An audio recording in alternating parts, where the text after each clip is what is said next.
Mesdames et messieurs, bonjour. Ici Vincent Aurélana-Pepin. Bienvenue à votre bulletin de nouvelles TVCL où nous couvrons toute l'actualité du territoire des Laurentides, d'une partie de la Naudière ainsi que d'une partie de l'Outaouais.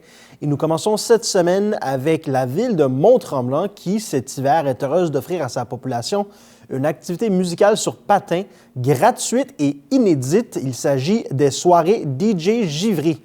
Ces 4 soirées festives promettent de réchauffer l'hiver grâce à des rythmes endiablés et d'éblouissants effets de lumière sur les patinoires de la ville. Les personnes de tout âge sont les bienvenues pour patiner au rythme du DJ et savourer du bon chocolat chaud offert sur place. Les événements auront lieu de 18h à 21h sur les patinoires suivantes, le 31 janvier à l'espace public, le 7 février à l'îlot sportif Éric Gay, le 14 février au parc Daniel Lauzon et le 21 février à l'aréna Gilles Cadieux. Toutes les installations extérieures se situent à proximité de locales chauffés et de toilettes publiques. En cas de pluie, les soirées des 31 et 7 février seront déplacées à la patinoire couverte du parc Daniel Lauzon. L'emplacement et les conditions de la patinoire sont disponibles à ville-de-Mont-Tremblant.qc.ca/patinoire. Les soirées du 31 janvier, 14 et 21 février seront animées par nul autre que DJ Christian Allary, reconnu comme le concepteur de la musique des Grands Feux Loto-Québec et DJ officiel du Casino de Montréal. Le 7 février, DJ Illmaster prendra le relais et vous fera vivre l'ambiance des plus grandes boîtes de nuit au Québec. Pour plus de détails sur l'activité, communiquez avec le service de la culture, des loisirs et de la vie communautaire à culture et loisirs à commercial ville-de-Mont-Tremblant.qc.ca ou en composant le 311 ou encore au 819-425-8614 à l'extérieur de Mont-Tremblant. Du 7 février au 30 mars, découvrez l'exposition Architecture organique de la nature, le tout petit moment de l'indécision de l'artiste visuel multidisciplinaire des Laurentides, Lynn Pinard, présentée à la salle Alphonse Desjardins. À travers ses œuvres, Lynn Pinard explore la relation intimiste entre l'humain et la nature, tout en révélant la fragilité et la beauté d'un monde à respecter pour la survie collective. S'inspirant de ses balades en forêt, de ses cueillettes de matière et de photographies ainsi que de ses lectures, l'artiste les relie dans une géométrie précise à partir de réflexions sur soi et sur notre humanité, tout en travaillant avec les concepts que sont les croyances et les symboles. Très jeune, Lynn Pinard assume une double pratique en métier d'art textile et peintre grand format. Diplômée en arts plastiques, elle complète ensuite des études en arts visuels à l'UQAM, affiliée à divers centres d'artistes, notamment le Haut 3e Impérial à Granby et le regroupement d'artistes de l'Université Bishop. Elle y cumule plusieurs expositions. Installée depuis 27 ans dans son atelier et ses jardins dans les Laurentides, elle enrichit son corpus de création, réunissant peinture à l'huile, installation et sculpture, où se reflètent ses recherches en sciences, philosophie, spiritualité et herboristerie. Depuis plus de 40 ans, nombre de ses œuvres font partie de collections privées. Cette exposition a rendu possible grâce à l'entente de développement culturel conclu entre la Ville de Mont-Tremblant et le ministère de la Culture et des Communications du Québec. Pour tout renseignement, communiquez avec le service de la culture, des loisirs et de la vie communautaire à culture et loisirs à commercial ville-de-Mont-Tremblant.qc.ca ou en appelant au 819-425-8614. En prévision de l'édition 2025 du marché d'été de Mont-Tremblant, la Ville invite les producteurs et productrices ainsi que les artisans de l'agroalimentaire et des métiers d'art de la table à soumettre leur candidature pour participer gratuitement à cet événement qui se tiendra à l'espace public. Ce rendez-vous estival offre une vitrine exceptionnelle pour faire découvrir les produits de la région et valoriser le savoir-faire des marchands. Le tout se déroule dans une ambiance conviviale, ponctuée de prestations musicales qui bonifient l'expérience des visiteurs et des visiteuses. Les personnes qui souhaitent soumettre leur dossier sont invitées à remplir le formulaire d'inscription sur le site web de la Ville, à ville-de-Mont-Tremblant.qc.ca/candidature, marché, au plus tard le 19 février prochain. Les personnes sélectionnées recevront une confirmation au courant de la semaine du 10 mars prochain. La gestion des camps de jour de la Ville de Mont-Tremblant pour l'été 2025 sera confiée à Gestion Vincent et Limoges, entreprise ayant obtenu le meilleur pointage global dans le cadre de l'appel d'offres public lancé en novembre dernier. Adopté par le Conseil en décembre 2024, le contrat couvre également les étés 2026 et 2027, avec possibilité de renouvellement pour 2028 et 2029. Afin de mieux répondre aux besoins des familles, les résultats détaillés du sondage de satisfaction mené auprès des parents en 2024 ont été rigoureusement analysés. Ces derniers ont exprimé des attentes claires concernant la variété et la qualité des activités offertes, la compétitivité des tarifs, ainsi qu'une meilleure utilisation des infrastructures locales et des activités en plein air. Ces préoccupations ont été intégrées aux critères de sélection de l'appel d'offres qui privilégiait la qualité de l'offre plutôt que le prix le plus bas. Le comité de sélection, composé d'employés municipaux et d'une citoyenne invitée, a évalué avec soin les propositions reçues. Gestion Vincent et Limoges s'est démarqué par son expertise, proposant une offre qui combine animation créative et diversifiée, respect des attentes exprimées par les familles et mise en valeur des espaces naturels de Mont-Tremblant. Les détails relatifs aux tarifs et à la programmation seront communiqués plus tard cette saison. Une rencontre d'information sur la logistique du camp de jour sera organisée pour les familles avant l'ouverture des inscriptions en avril. La Ville de Saint-Sauveur est fière d'avoir reçu la certification municipalité éco-consciente du programme Municipalité éco-connectée mis sur pied par l'organisme Éco-Corridor Laurentien.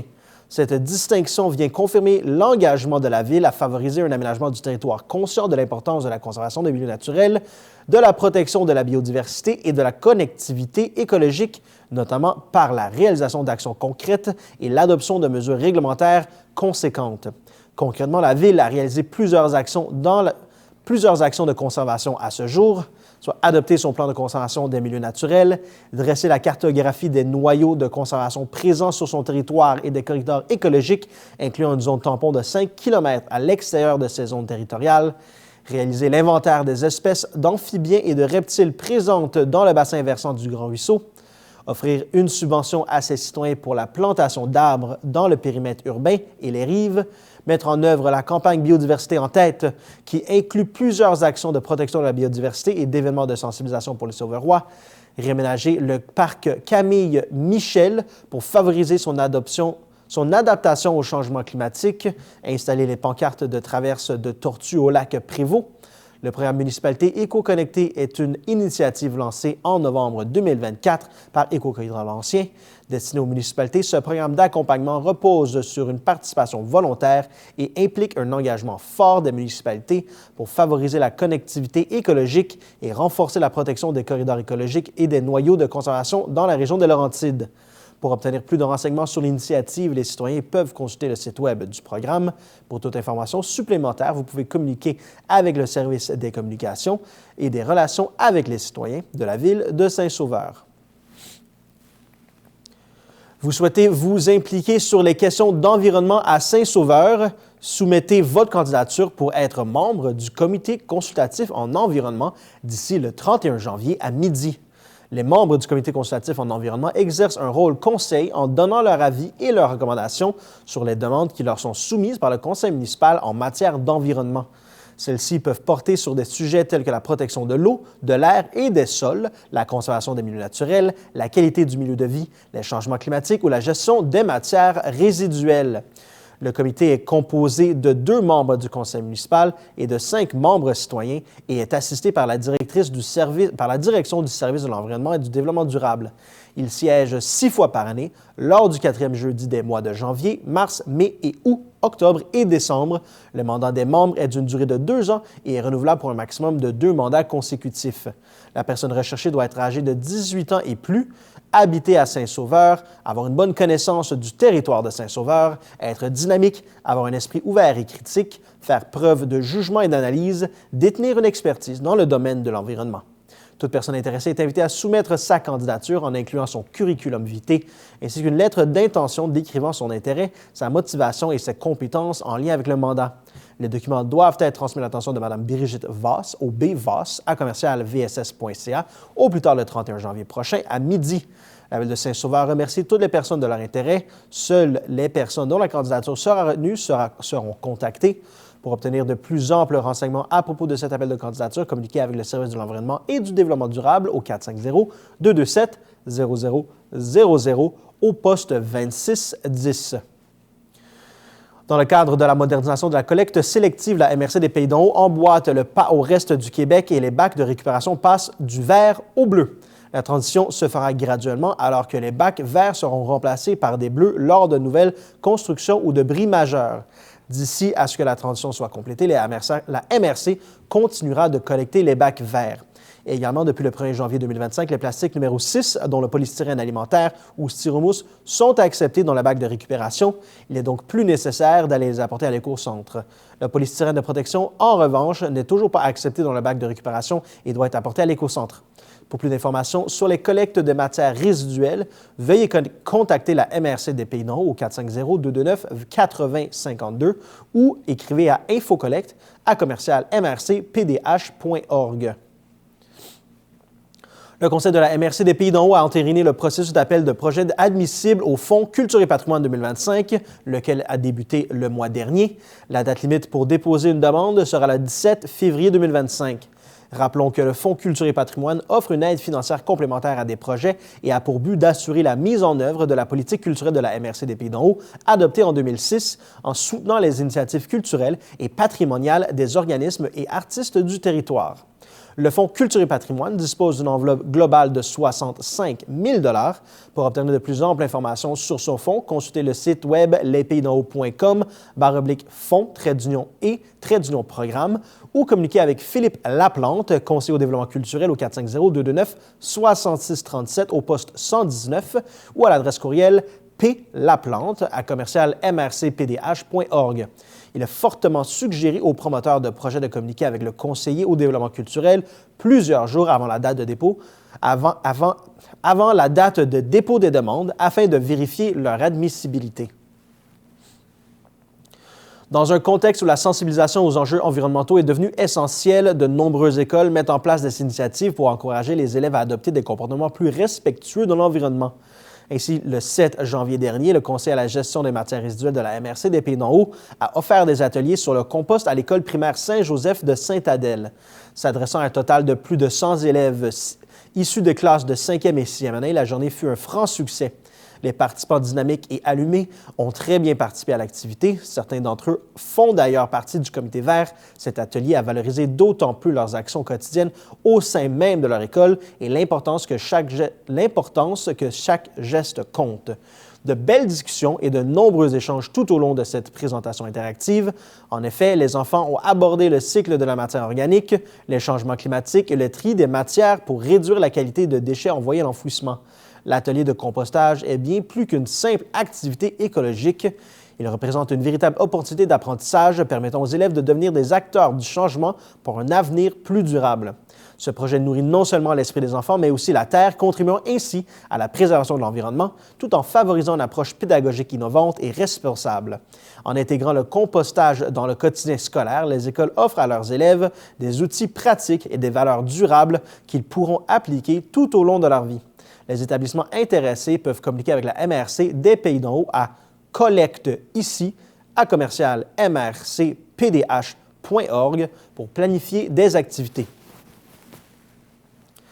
Paul Germain, maire de Prévost, a accompagné le premier ministre du Québec, M. François Legault, le ministre de l'Éducation, M. Bernard Drinville, et la ministre responsable des Aînés, ministre déléguée à la Santé et députée de Prévost, Mme Sonia Bélanger, ainsi que plusieurs autres partenaires afin de lancer le projet de construction de la nouvelle école secondaire située à Prévost, dont l'ouverture est officiellement confirmée pour l'automne 2028.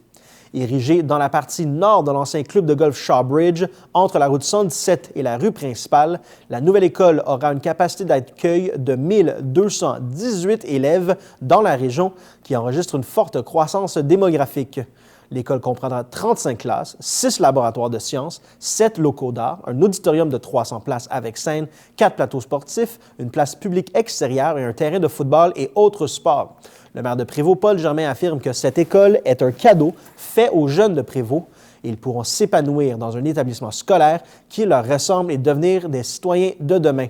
Il ajoute qu'il s'agit d'un investissement dans l'avenir des jeunes et dans celui de la ville. Il ajoute que cette importante étape confirme les échéanciers et l'investissement de 226 millions de dollars du gouvernement du Québec pour la construction de cette école de nouvelle génération. Les travaux devraient officiellement débuter au printemps. En 2023, la Ville de Prévost a acquis le terrain d'une superficie de 16 500 m² où sera construite la future école, dont la portion dédiée à cet établissement d'enseignement est dédiée au Centre de services scolaires de la Rivière-du-Nord. Proactive depuis plus de 8 ans dans ce dossier très important pour les résidents des environs, la Ville de Prévost pourra également entamer les travaux d'infrastructure et de réfection essentiels à sa concrétisation, notamment un nouveau pont et un tronçon pour relier l'école à la route 117. M. Germain soutient que cette annonce est l'aboutissement de nombreux efforts menés par les citoyens de Prévost. Il explique que cette nouvelle redonne foi en la vitalité de la ville. Enveloppé par la nature, le secteur enchanteur de Prévost, où sera localisée l'école secondaire, connaîtra une grande transformation et deviendra un écoquartier, le cœur des courants. M. Germain déclare qu'à Prévost, l'administration et la population aiment les défis et sortir des sentiers battus et que c'est pourquoi la Ville peut affirmer avec fierté que l'arrivée de cette école représente encore plus que la construction d'une institution d'enseignement. Il ajoute que celle-ci se trouvera sur un site d'exception, entouré d'espaces verts et près des pistes cyclables, qu'il s'agira d'un lieu de connaissance, d'activités parascolaires et de loisirs favorisant la persévérance scolaire, mais également d'un endroit où il fait bon rassembler pour les Prévostois de tous âges afin de partager des moments privilégiés. L'implantation de l'école dans un environnement aussi riche et verdoyant a permis à Prévost de concevoir un projet novateur et ambitieux. Les Prévostois retrouveront, adjacent au site de l'école secondaire, un parc avec un auditorium extérieur, une nouvelle bibliothèque et un centre communautaire, lieu d'activités culturelles, d'ateliers et de conférences, où salles de travail et postes informatiques seront également disponibles, de nombreux services de proximité qui y verront le jour, des plateaux sportifs, des aires de jeu et un réseau de sentiers qui sauront répondre aux attentes des citoyens les plus actifs. La MRC d'Antoine Labelle, conjointement avec l'organisme École aux champs, offrira les animations scolaires à la ferme aux écoles primaires du territoire.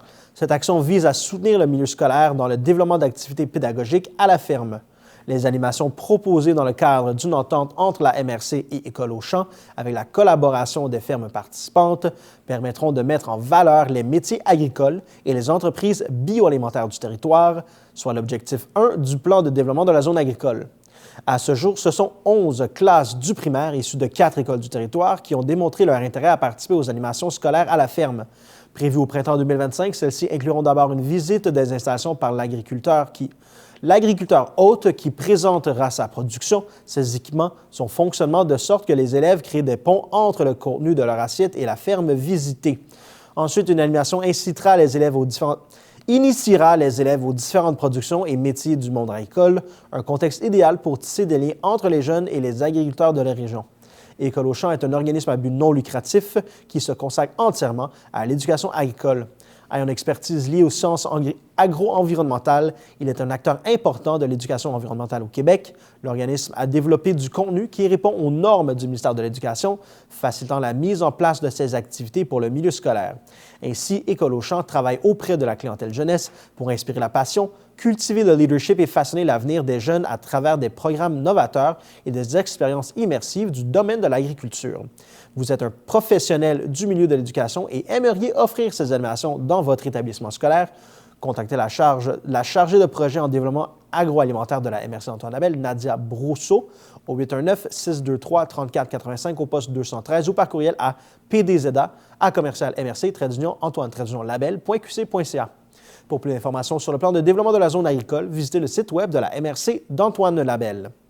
Revenez-nous après la pause.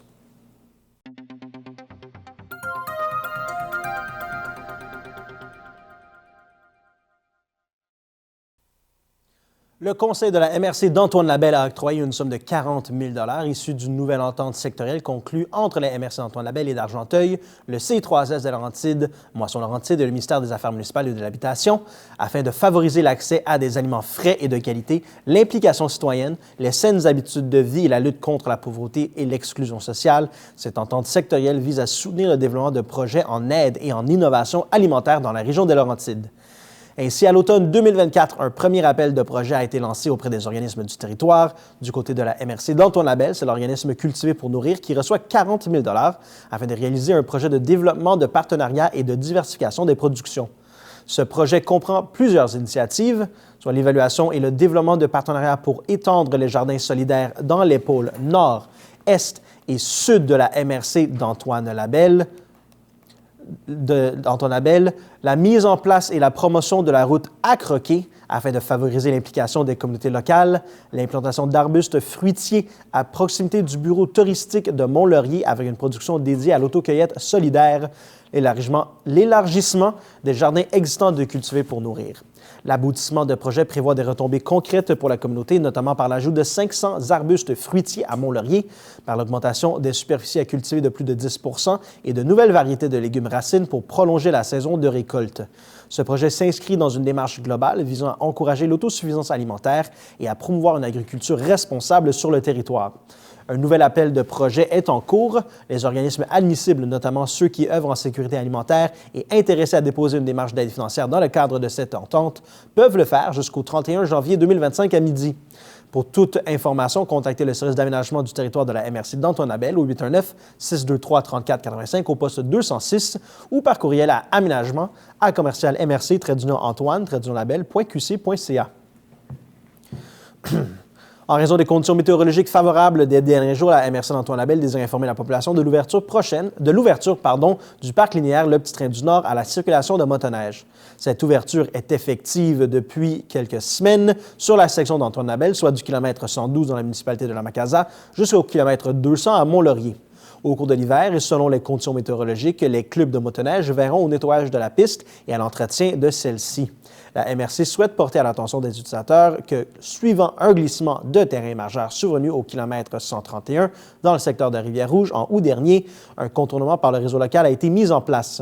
Afin d'assurer la sécurité, la MRC demande à tous les utilisateurs de faire preuve de prudence et de respecter la signalisation et les règlements en vigueur lors de leur déplacement en motoneige sur le parc linéaire et sur l'ensemble du territoire. C'est sous le thème « On bouge à Saint-Donat » que la municipalité de Saint-Donat lance le défi de capter la plus belle image d'une activité de plein air pratiquée sur son territoire. À gagner, le premier prix de 100 $, un deuxième prix de 75 $ et un troisième prix de 50 $. Les photos pourront être utilisées dans différents outils de communication de la municipalité en mentionnant le nom du photographe. Pour être admissibles, les photos doivent avoir été prises sur le territoire de Saint-Donat et montrer une activité. Pour participer, envoyez vos images par courriel à communication1@commercial saint-donat.ca avant le 21 mars prochain. La ville de Moore-Knights invite dès maintenant ses résidents à se procurer leur carte citoyenne. Cette carte gratuite, valide pendant 2 ans, vous permettra de vous identifier en tant que citoyen de Moore-Knights et servira, entre autres, à vous donner accès à certaines gratuités ou tarifs préférentiels. Par exemple, pour vous procurer la tarification résidente pour les cours, les sports en gymnase et différentes activités, pour vous procurer l'accès sans frais aux terrains de tennis et de pickleball extérieur, ainsi qu'aux sentiers de raquettes et fat bike, pour vous donner accès au parc Lumis, pour vous faciliter l'accès aux événements municipaux et aux complexes sportifs. Vous pouvez vous la procurer en ligne ou en personne au Chalet Bellevue, 7 jours sur 7, entre 9h et 16h. Pour assistance, communiquez avec la Ville au 450-226-3232 au poste 132. Si vous procédez en ligne, vous pourrez aller récupérer votre carte à l'entrée principale du Chalet Bellevue quelques jours plus tard. Lors de déménagement, il est de la responsabilité du détenteur d'une carte citoyenne de signifier à la municipalité tout changement d'adresse par courriel ou par téléphone. La date d'expiration se trouve au dos de la carte. Si la carte est expirée, il est important de la conserver car une étiquette adhésive indiquant la nouvelle date d'expiration sera opposée au dos de la carte. Lors du renouvellement, la présentation de la carte est obligatoire, sans quoi des frais de remplacement de 5 $ seront exigés. Une preuve de résidence valide et une pièce d'identité avec photo de chaque membre de la famille sera exigée pour prendre possession d'une carte citoyenne. La Ville de Mont-Laurier et Emma Québec sont très fiers des résultats des dons recueillis lors de la collecte du conseil municipal le 14 janvier dernier. Sur un objectif de 250 donneurs attendus, la Ville a officiellement inscrit 284 participants lors de la collecte qui s'est déroulée au Cœur Immaculé de Marie. Ce sont exactement 250 poches de sang qui y ont été prélevées sur une commande initiale de 200 dispositifs uniquement pour la collecte du conseil municipal de la Ville de Mont-Laurier. Ce qui signifie qu'après transformation et séparation en laboratoire, ce seront ainsi plus de 1000 produits qui pourront être transfusés à des patients d'hôpitaux publics du Québec et donc autant de vies qui pourront être sauvées. La Ville de Mont-Laurier tient à remercier chaleureusement tous les donneurs ainsi que les nombreux bénévoles présents lors de cette journée qui ont contribué au bon déroulement de cette collecte. Le conseil municipal de la Ville de Mont-Laurier a adopté le budget 2025 équilibré de 36 223 380 $ En octobre dernier, la MRC d'Antoine-Labelle a déposé le nouveau rôle d'évaluation foncière reflétant la valeur réelle des propriétés sur le marché immobilier en date du 1er juillet 2023. Dans ce contexte, la Ville de Mont-Laurier a dû effectuer un exercice financier important pour minimiser l'impact des nouvelles valeurs foncières des immeubles qui ont augmenté de façon variable s'il s'agit d'immeubles desservis ou non, de commerce ou d'industrie. En moyenne, le rôle imposable a augmenté de 42,5 %. La Ville s'est assurée d'avoir les revenus nécessaires pour maintenir la qualité des services aux citoyens. À titre de référence, une maison unifamiliale moyenne du secteur desservi par les réseaux d'égouts et d'aqueducs qui valait 170 000 $ en 2022 est maintenant évaluée à 253 000 $ selon le rôle d'évaluation 2025. L'augmentation est aussi importante pour les immeubles du secteur commercial et industriel. Afin d'éviter une trop grande pression financière sur les citoyens, la Ville a procédé à l'ajustement des taux de taxation à la baisse afin de contrebalancer la hausse des valeurs des immeubles selon leur catégorie. Malgré la complexité de l'exercice, le conseil municipal a réussi à déposer un budget équilibré d'une valeur de 36 223 380 $, représentant une hausse de 6,9 % par rapport au budget 2024. Ce dernier tient compte de certains choix, des priorités et de certaines affectations nécessaires permettant ainsi de limiter l'augmentation moyenne du compte de taxes municipales pour une maison unifamiliale du secteur desservi à environ 2,5 %. Le maire Daniel Bourdon affirme que l'augmentation importante de la valeur foncière qu'ont connu les immeubles aurait pu entraîner des hausses significatives pour les citoyens et que le conseil municipal a donc pris la décision de réduire considérablement le taux de taxation de près de 31 % pour limiter l'impact du nouveau rôle d'évaluation sur la capacité de payer des contribuables laurier-montois. Par ailleurs, le budget permet aussi à la Ville de continuer son développement et d'améliorer la qualité de ses infrastructures en s'appuyant sur son plan stratégique 2019-2025. Ce plan sera d'ailleurs à sa dernière année. D'autre part, M. Bourdon tient à informer la population que les décisions prises dans le cadre des activités de fonctionnement et les choix d'investissement du présent budget font suite à une démarche rigoureuse comprenant diverses analyses sur les capacités financières de la Ville. Le maire mentionne que, comme il le fait depuis 2018, le Conseil travaille en collaboration avec l'administration municipale afin d'assurer une gestion financière transparente et rigoureuse des fonds publics. Il ajoute que ce soit par la révision de certaines façons de faire, l'obtention d'aides financières et l'utilisation de modes de financement créatifs, la Ville tente par tous les moyens de maximiser ses investissements en minimisant ses emprunts et par le fait même l'impact sur sa dette. Le programme triennal d'immobilisation cumule pour sa part plus de 24 millions de dollars pour les investissements en lien avec les infrastructures de rue, les bâtiments, les machineries véhicules outillage et les infrastructures de loisirs de la culture et des parcs en support à la réalisation de son plan stratégique.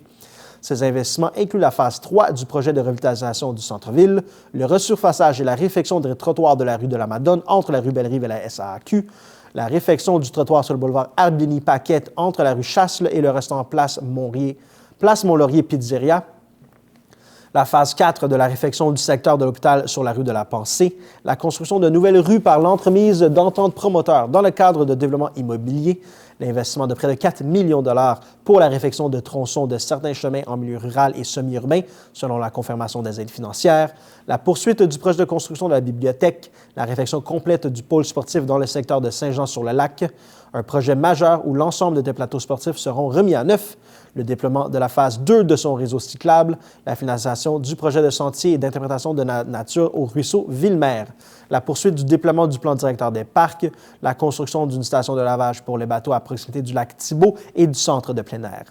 Des investissements sont également prévus pour la modernisation de machinerie et d'équipements de la Ville, dont le remplacement de véhicules légers ainsi qu'une rétrocaveuse. Pour consulter le rapport détaillé du budget 2025, il suffit de visiter le villemontlaurier.qc.ca dans l'onglet Vie municipale en cliquant sur Budget et État financier. En période de grand froid, la direction de santé publique du Centre intégré de services sociaux des Laurentides souhaite rappeler à la population les conseils de sécurité liés à l'utilisation de foyers, de poêles ou de systèmes de chauffage d'appoint afin d'éviter les intoxications au monoxyde de carbone.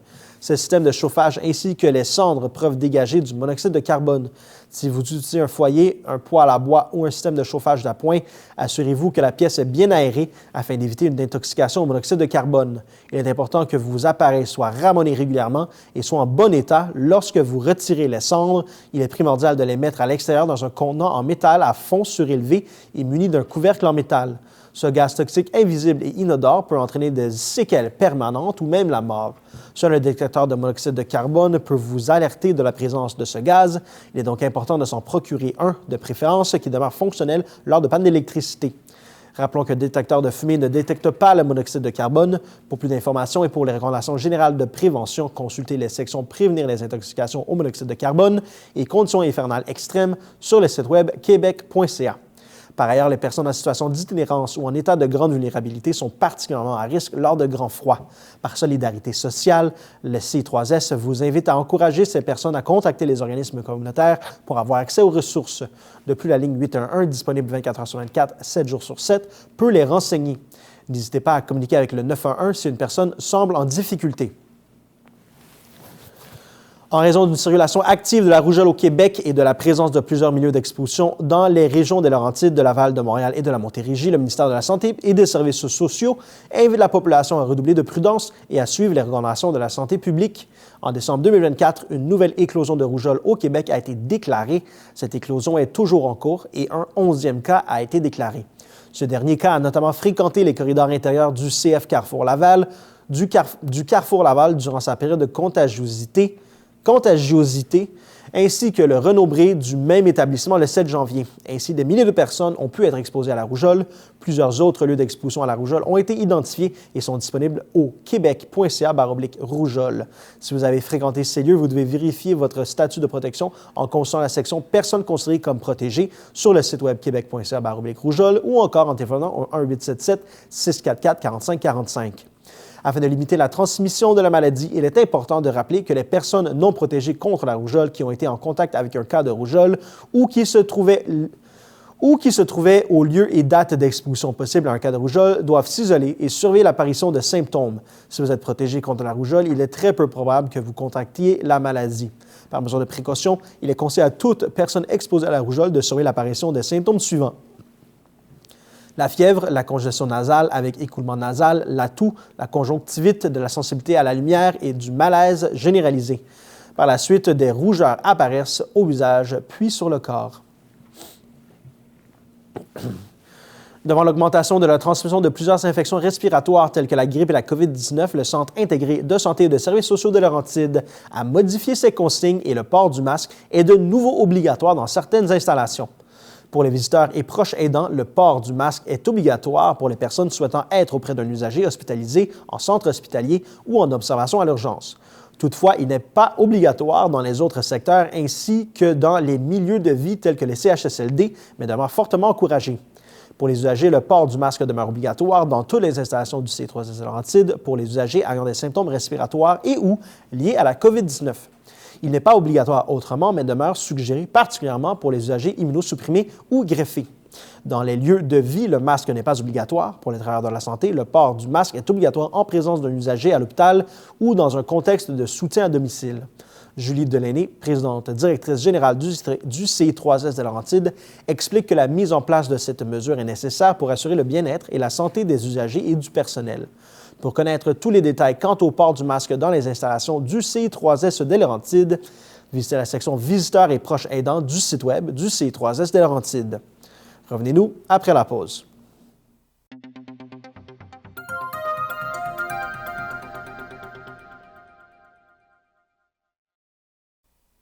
Chaque année, la Ville de Sainte-Adèle lance un appel de projet afin de faire bénéficier les artistes et organismes culturels locaux de son fonds culturel. Ainsi, un montant est octroyé afin de soutenir la réalisation de divers projets artistiques et culturels sur le territoire adélois.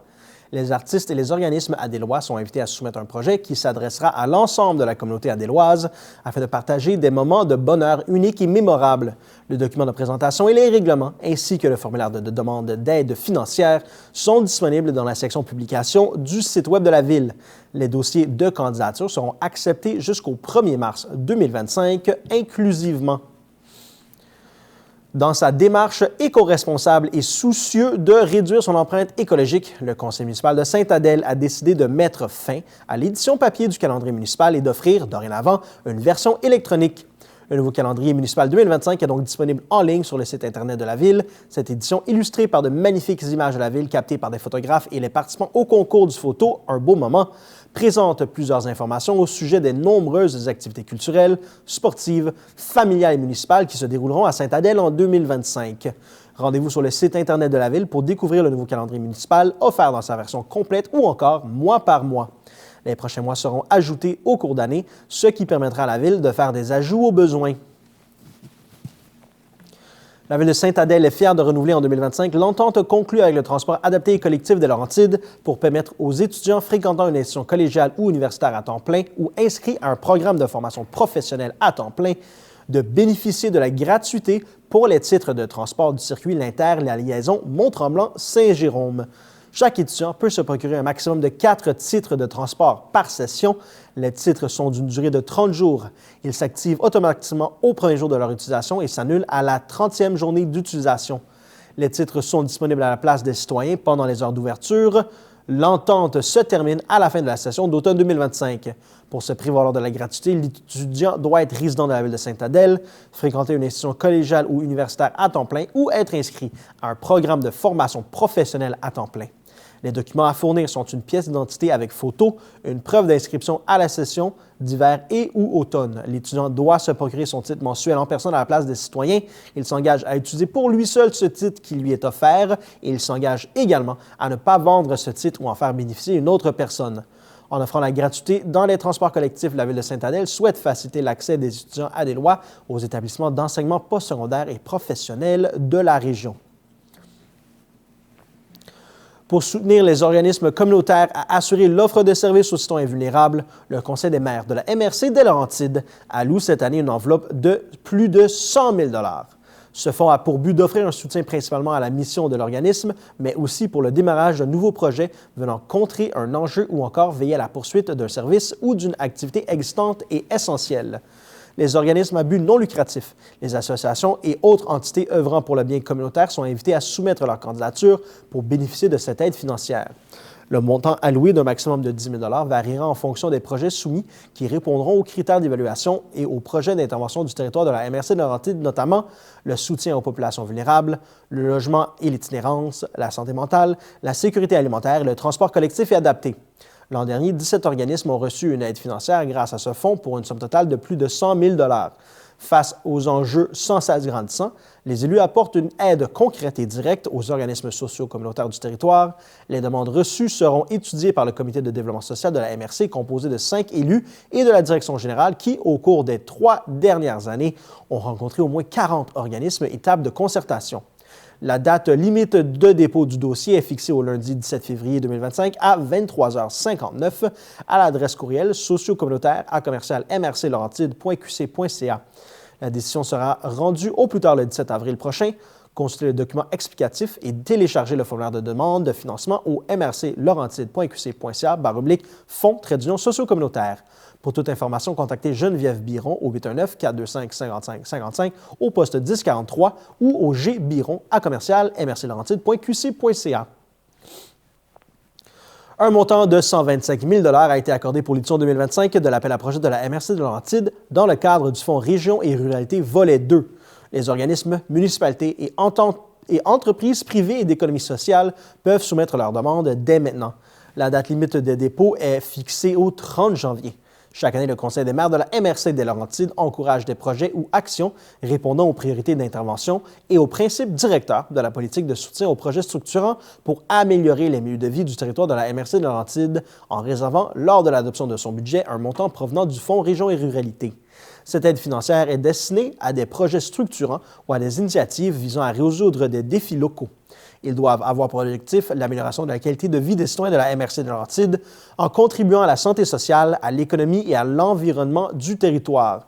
Les priorités d'intervention sont l'attraction de nouveaux résidents et travailleurs et leur intégration dans le milieu, la diversification économique et de l'emploi dans un contexte de développement durable, l'efficacité énergétique, la réduction des gaz à effet de serre et l'optimisation de la gestion des matières résiduelles, positionner l'agriculture comme force de développement, soutenir l'économie locale, augmenter les connaissances du tissu économique de la MRC des Laurentides, améliorer l'accueil et la prise en charge des entreprises, soutenir les industries traditionnelles, valoriser le territoire de la MRC des Laurentides. Tout organisme est admissible, à l'exception des entreprises privées du secteur financier et des coopératives financières. Les organismes admissibles au dépôt sont invités à consulter la politique de soutien aux projets structurants pour améliorer les milieux de vie du territoire de la MRC Laurentides afin d'en savoir plus sur les modalités du dépôt d'une demande. Le formulaire de dépôt est disponible en ligne. Seules les demandes complètes seront examinées. La date limite de dépôt est le 30 janvier. Toute la documentation est consultable sur le site web de la MRC Laurentides. Les projets déposés seront analysés par le comité d'analyse Il attribuera les sommes selon les critères de la grille d'évaluation et les mandats ou enjeux énoncés. La MRC des Laurentides, de concert avec la Corporation de développement économique, annonce son intention de réaliser son premier projet de construction de logements abordables dès 2025. Ensemble, elles ont créé une fiducie d'utilité sociale en matière d'habitation pour travailleurs et étudiants postsecondaires, modèle innovateur ayant pour objectif de répondre aux besoins croissants en logements accessibles pour les travailleurs et étudiants postsecondaires du territoire de la MRC de Laurentides. Le projet comprendra des logements réservés aux travailleurs des entreprises locales avec des baux signés directement avec ces dernières.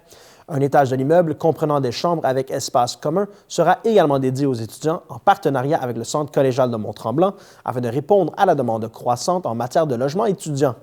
Pour ce premier projet, la Ville de Mont-Tremblant contribue par la cession d'un terrain à la fiducie permettant de diminuer les coûts de construction de ces logements destinés à favoriser l'attractivité économique du territoire et à pallier la pénurie de main-d'œuvre à laquelle font face les employeurs locaux. Ce modèle unique au Québec, qui vise la construction de logements abordables à perpétuité, est un véritable levier pour soutenir la croissance de la région. En répondant à la pénurie de logements pour les employés locaux et dynamiser l'économie locale, la MRC de Laurentides termine ainsi par l'année sur une note positive. Depuis janvier 2024, 9 municipalités des Laurentides travaillent solidairement à l'élaboration d'un plan de protection des sources d'eau potable accompagné d'Abri-Nord, l'organisme de bassin versant de la Rivière-du-Nord. Cette initiative vise à préserver ou améliorer la qualité et la quantité de l'eau potable en réponse aux menaces potentielles mises en lumière par des analyses de vulnérabilité conformes au règlement sur le prélèvement des eaux et leur protection au gouvernement du Québec. Les municipalités impliquées dans ce projet sont la Ville de Saint-Jérôme, la Ville de Prévost, la municipalité de Piémont, la Ville de Saint-Sauveur, la Ville de Sainte-Adèle, la municipalité de Valmorin, la municipalité du village de Val-David, la Ville de Sainte-Agathe-des-Monts et la municipalité de Sainte-Lucie des Laurentides. Mélanie Lauzon, directrice générale d'Abri-Nord, affirme que ce projet reflète exactement la mission de la gestion intégrée de l'eau, démontrant l'importance d'une solidarité amont-aval du territoire. Elle ajoute qu'il est inspirant de collaborer avec autant de municipalités motivées à protéger les ressources en eau de manière concrète.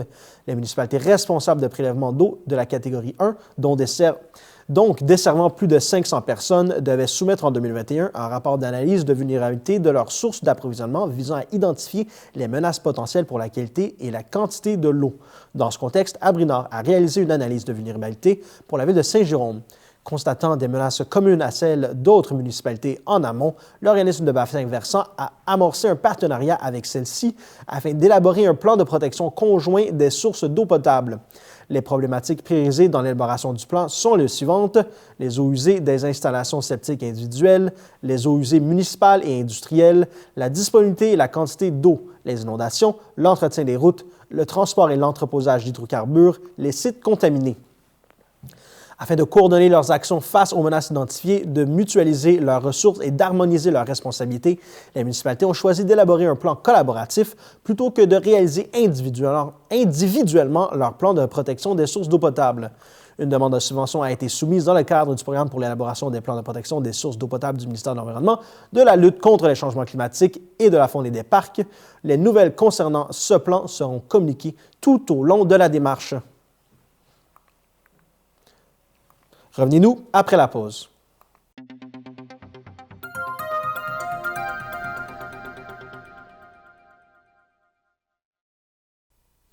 Dans le cadre de l'élaboration de la nouvelle politique culturelle, la municipalité de Val-David poursuit ses efforts de constatation auprès de la population pour mieux comprendre ses aspirations, ses attentes et ses besoins en matière culturelle.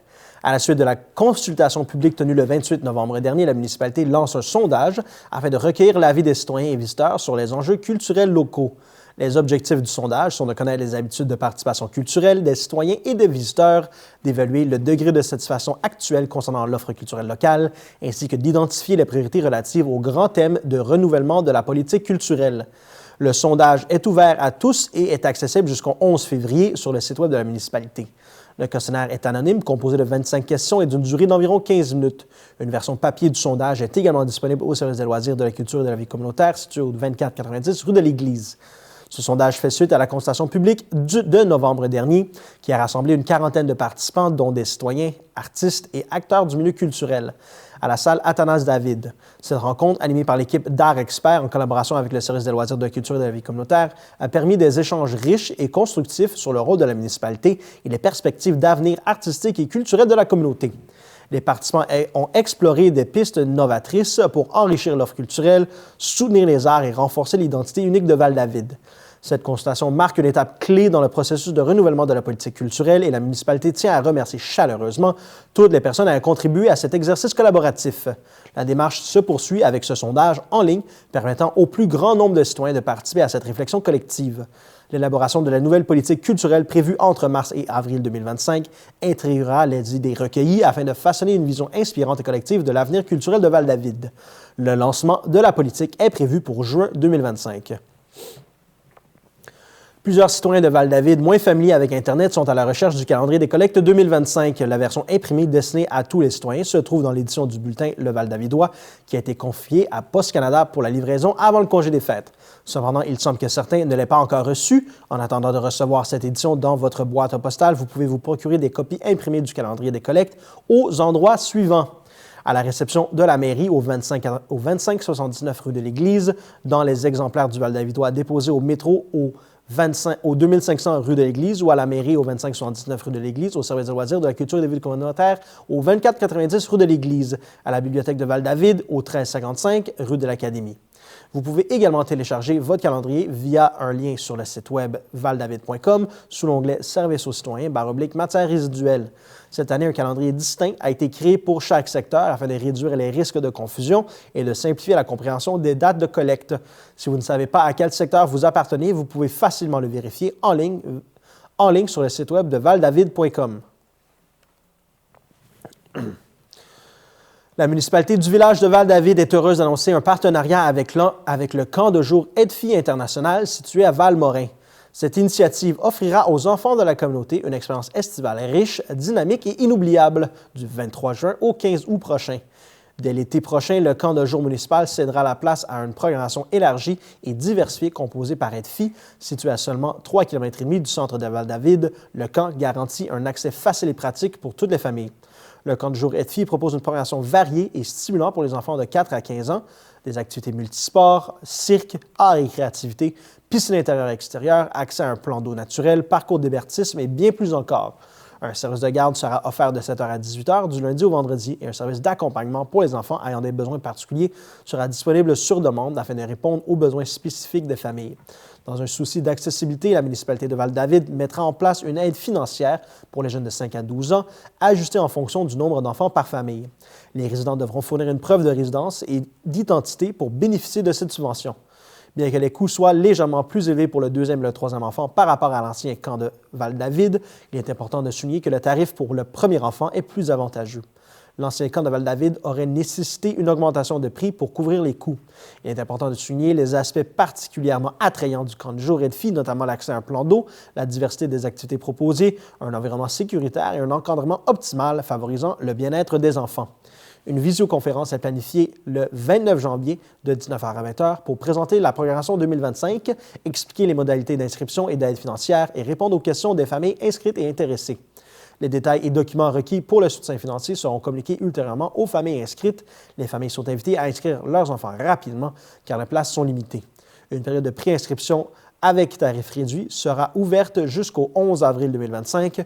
Pour les inscriptions et plus de détails, visitez camp-elfie.com ou composez le 1-888-463-3749. Pour toute question concernant l'aide financière ou l'épreuve de résidence, contactez la Ville au secrétariat@valdavid.com. La Ville de Mont-Laurier désire informer les citoyens que la période d'inscription au cours de natation à la piscine municipale pour la station Printemps débutera exceptionnellement le 5 février prochain dès 18h via la plateforme Amelia disponible au villemonlaurier.qc.ca. Cette session de discours commencera à partir du 15 mars et se terminera le 22 mai. Bien qu'il soit fortement recommandé de vous inscrire en ligne, il sera également possible de vous inscrire par téléphone en communiquant au 819-623-1221 au poste 730 durant les heures d'ouverture. Les horaires et les tarifs des différentes catégories sont également disponibles dès maintenant en visitant le ville-mont-laurier.qc.ca dans l'onglet Lois d'agriculture, inscription en ligne. Voilà, c'était tout cette semaine pour votre bulletin de nouvelles TVSL. Je vous remercie d'avoir été à l'écoute. À la semaine prochaine.